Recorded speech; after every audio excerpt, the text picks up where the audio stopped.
This is a business that, since 1955, has built expertise and relationships based on trust. Fox 4 photojournalist Matt Hensley. Fox 4 photojournalist Matt Hensley. Thank you, I'm clear. How you doing? This fish is hard out here.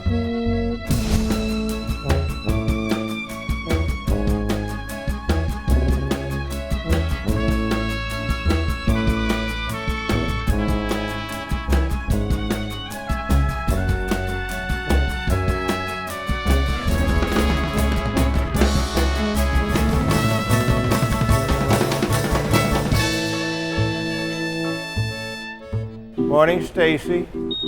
Morning, Anthony. Leonard, good morning. Morning, John. Ron, morning. Well, it's like family here, so I enjoy it.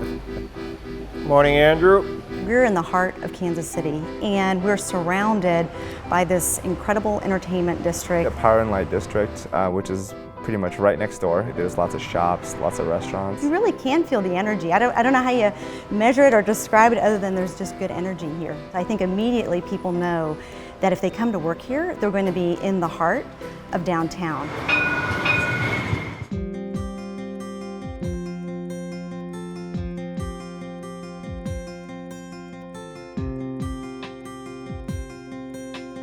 I learned so much more about my financial life in general.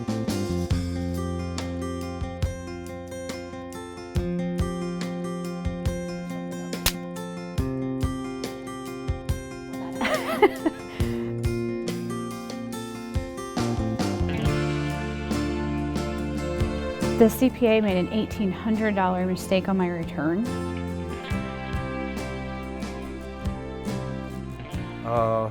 Let's see.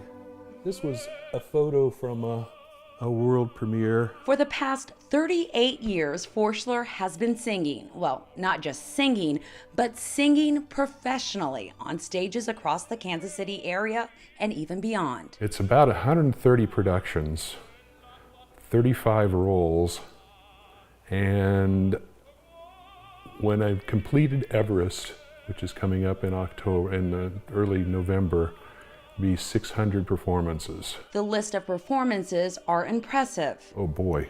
Lucia di Lammermoor, Coyote Tales, Beauty and the Beast, The Tempest. One of his most memorable moments? The opening performance at the Kaufman Performing Arts Center, which was a performance of Turandot. That was a big production, opening that place. It was especially fun since I got to see from where I was at the Block building. I got to see them build Kaufman and all the steel work and everything that went into building that building. But something different happened last year. In December of 2015, the PATH Act was passed, and that stands for Protecting Americans from Tax Hikes. And 22 of the 56 extended provisions were extended permanently. So what this means is that now people have certainty for their tax planning. And when we think about tax planning, it's really best done over a 2-year window. It can be really hard though sometimes when you've got life events, things that you didn't know were going to happen.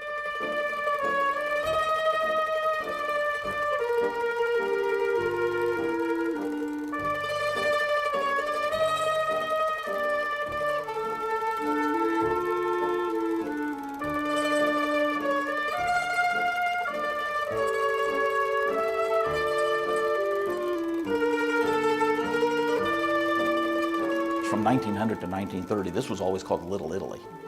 By the media, by everybody in the city, it was just called Little Italy. And that is because it was primarily dominated by the Italians. Local author Terrence O'Malley says by 1920, there were about 10,000 Italians crammed in the area. Those Italian immigrants opened businesses, some which still stand today, like La Sala's, at its original location on East 5th Street.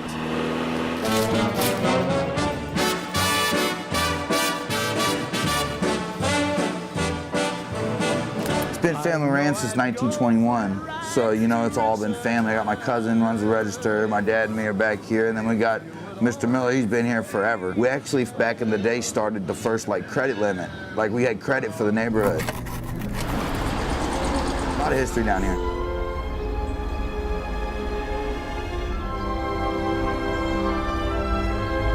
It really has been a polyglot area the entire time that it's existed. But it wasn't long ago that a different type of business operated in the area. Kansas City is arguably the best kept secret in America. Nicknamed Paris of the Plains, we're going to show you some cool spots like this Union Station that were featured in and inspired some big time movies. My friends are already in the RV. Yep, we're going on a movie trip.